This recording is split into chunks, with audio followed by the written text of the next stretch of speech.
Rhodes Show. Turn up your mind.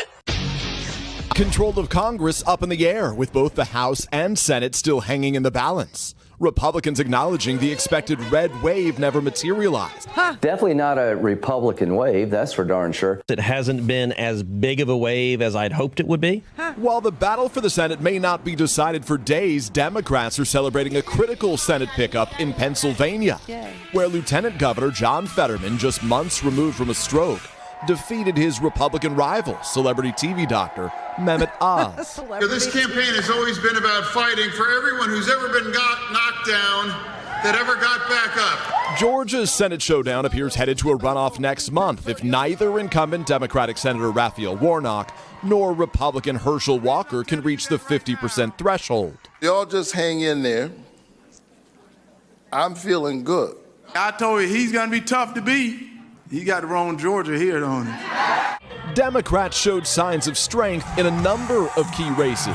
So, you got hats off to the Democrats. They perform well in a lot of these swing districts. Two Democratic senators who'd been considered vulnerable, New Hampshire's Maggie Hassan and Colorado's Michael Bennet, both fending off challenges overnight. And in some of the country's most competitive House races, Democrats touting narrow victories, including in Virginia.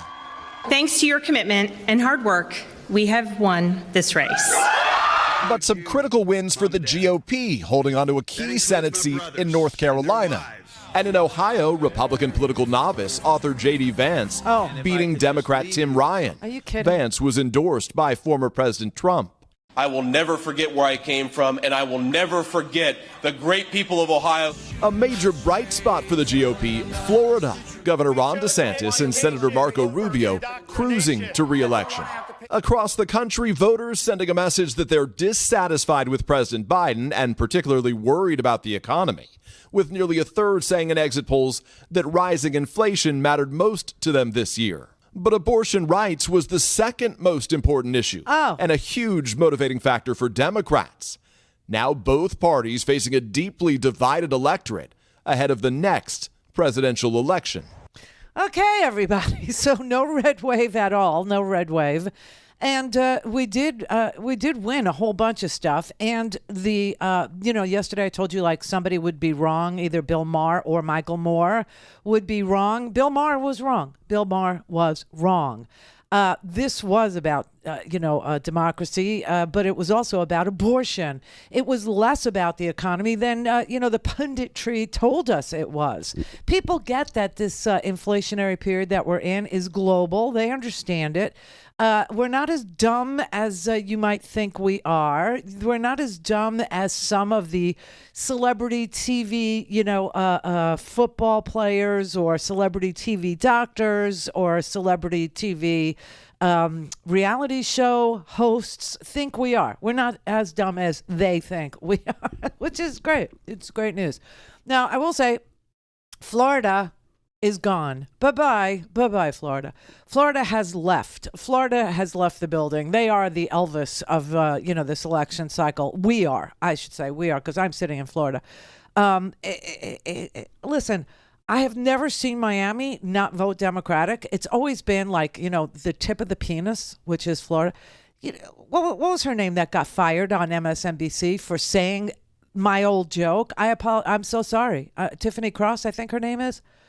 She was hysterically funny. She had these really good monologues that were, humor-laced. But again, Tiffany, let me warn you about the humor mixed with the politics. The people who boss you, as long as you stay in corporate, will never understand the humor and the politics mix unless you work on HBO, okay? They're never going to get it. You're always going to lose your freaking gig. I'm sorry to say that I didn't know you were in trouble for telling my old Florida is shaped like a penis joke, okay? I had no idea that you were doing that. But they fired her. Okay, set that aside. Florida, the tip of the penis is Miami. And then above that, where the hood should be, is Broward County, and then Palm Beach County. And those three counties have always been Democratic, always, until yesterday. I got news for you. The tip is red and irritated at the moment. It's like syphilitic. It's like that. It's like that. Now, Tiffany Cross said something about somebody being the herpes of, I think Donald Trump was the herpes of the Republican Party. And that is true. That is true. He infected it and got it so sick that it actually should have won historically last night. It should have won because, look, Donald Trump, this is his third election cycle that he's lost, okay? That he's lost. He lost in 2018. He lost 40 House seats, 40 and the majority. In 2020, he lost the presidency and the Senate. Thank you to the Republicans, right? I mean, and now he's lost, this red wave election by picking, herpes and syphilitic candidates, except for here in Florida, in Florida. And I shouldn't even say it that way because Ron DeSantis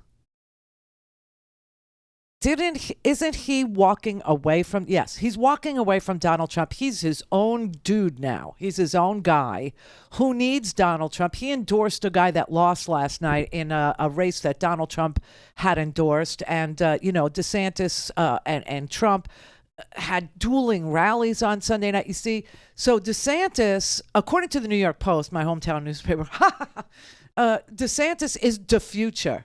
Is how the New York Post characterized it in New York last night. That is what the New York Rupert Murdoch newspaper actually had on its front page. DeSantis is the future. And it's because DeSantis has walked away from Donald Trump. DeSantis wants to take on Donald Trump. DeSantis, he's got the short guy complex. He's so into kicking 6'4" Donald Trump's ass that the two of them should be a riot to watch go at each other, which they will in 2024. In fact, last night at DeSantis's little speech there, his victory speech, the crowd understands what they were voting for. The crowd actually was screaming at him, not 4 more years after just winning the governorship. They were yelling at him 2 more years. 2 more years. Freedom is here to stay.